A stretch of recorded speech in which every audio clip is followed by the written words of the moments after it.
90% बच्चे गलती करते हैं।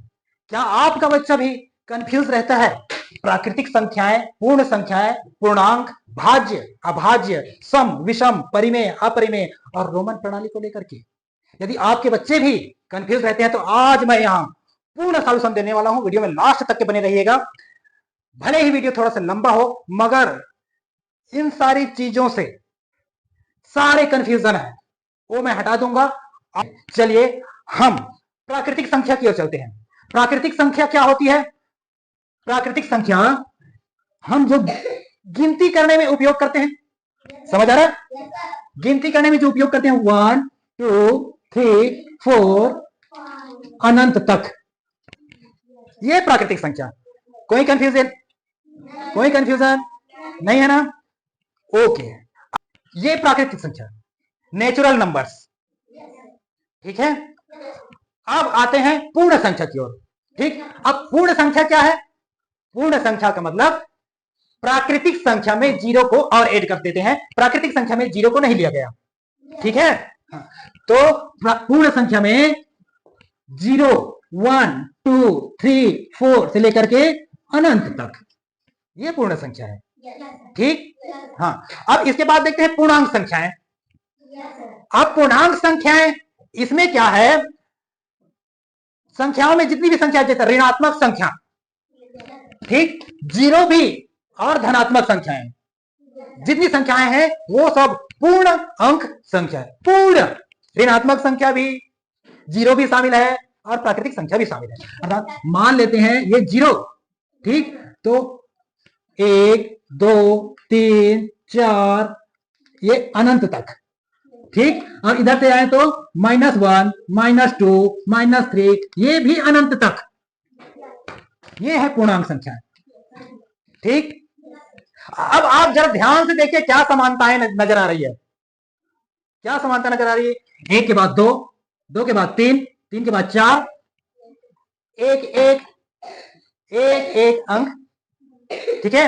इसमें भी सेम है, 1 के बाद 2, 2 के बाद 3, 3 के बाद 4, 4 के बाद 5 6 से अनंत तक, ओके। अब पूर्णांक संख्याओं में देखो, 0 के बाद 1, 1 के बाद 2, 2 के बाद 3, 3 के बाद 4, ओके। ये तीनों संख्याएं, ये समानता है, बस एक एक अंक आगे, और पूर्णांक संख्या हो गए तो एक एक अंक पीछे जाते जाएंगे, ठीक। अब पूर्णांक संख्याएं तक के क्लियर। अब देखते हैं क्या भाज्य संख्याएं। भाज्य संख्याएं और अभाज्य संख्याएं, दोनों को एक साथ कवर करते हैं। ये तीनों क्लियर हो गया? ओके। अब भाज्य संख्या और अभाज्य संख्या दोनों को कवर करते हैं एक साथ, ठीक है। भाज्य संख्याएं अर्थात जो संख्या एक से और स्वयं से भाग जाने के अलावा कोई भी एक अंक से और भाग जाना चाहिए, वो भाज्य संख्या है। अभाज्य संख्या जस्ट अपोजिट है, जो सिर्फ एक से और स्वयं से भाग जाता है, इसके अलावा और किसी से भाग नहीं जाता वो। तो भाज्य संख्या और अभाज्य संख्या को हम उदाहरण के रूप में देखते हैं, ठीक। भाज्य का मतलब जो एक से और स्वयं से जाने के अलावा किसी भी एक संख्या से और भाग जाए, ठीक। और अभाज्य संख्या में जो स्वयं से और एक से जाता है और किसी भी संख्या से नहीं जाता, वो अभाज्य संख्या है, ठीक। तो अभाज्य संख्या को देख ले, जैसे कि 2 स्वयं से जाता है और एक से जाता है, इसके अलावा और किसी से जाता है? नहीं जाता। 2 3 एक से जाता है और स्वयं से जाता है 3 से, इसके अलावा किसी से जाता है? नहीं जाता। 4 अपने से जाता है, 2 से भी जाता है, इसलिए 4 भाज्य संख्या है ना। उसके बाद 5 7 9 भाज्य है कि अभाज्य है? बोलो बोलो। भाज्य है, क्योंकि वो 3 से भाग जाता है।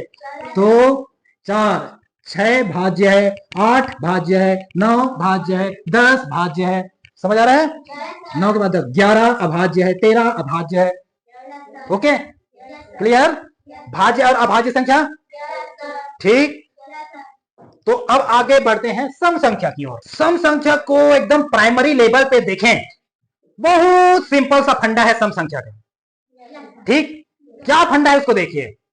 इकाई के स्थान पर 2 4 6 8 और 0 आए, वो सभी संख्या सम संख्या है, ओके।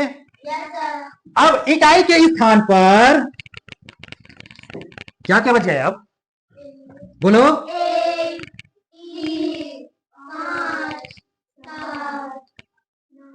9।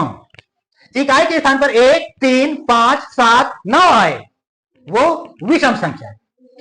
ओके, अब सम संख्या और विषम संख्या में से कोई कंफ्यूजन है? नहीं सर।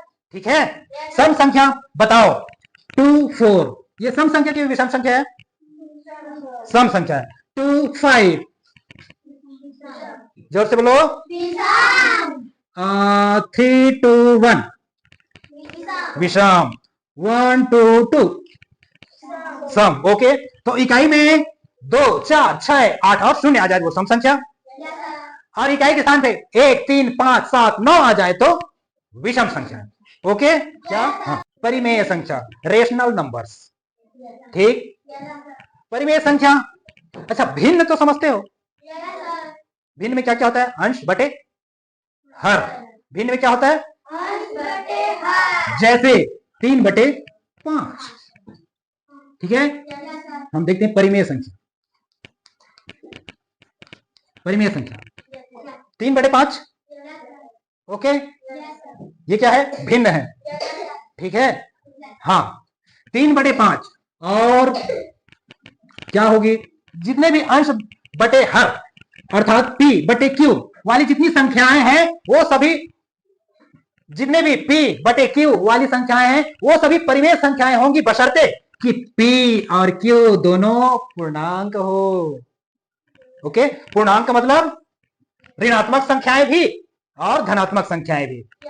P और Q, P अर्थात अंश, Q अर्थात हर, ये दोनों पूर्णांक हो, और ये Q इक्वल टू नॉट 0 होना चाहिए। ये जो Q है 0 के बराबर नहीं होनी चाहिए, तब ये परिमेय संख्या। ओके, अब देखते हैं अपरिमेय संख्या।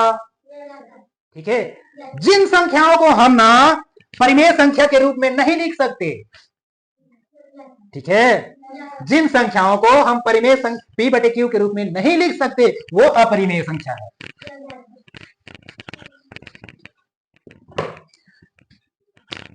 जैसे इसको ना ऐसे, जैसे वर्गमूल 2, वर्गमूल 3, वर्गमूल 5, ये सारे अपरिमेय संख्या है। परिमेय संख्या और अपरिमेय संख्या समझ में आया? अब हम रोमन प्रणाली वाली जो संख्याएं हैं अगले वीडियो में देखेंगे। ठीक है, इसके अलावा यदि इनमें से कोई भी चीजें आपको समझ में नहीं आई होंगी तो आप कमेंट में बताइएगा कि यहां पर समझ में नहीं आया, फिर से बताइए, तो मैं उसे पुनः बताने की कोशिश करूंगा। ठीक, तो हमारे ऐसे ही वीडियो के लिए हमारे चैनल को सब्सक्राइब कीजिए, लाइक कीजिए और शेयर कीजिए।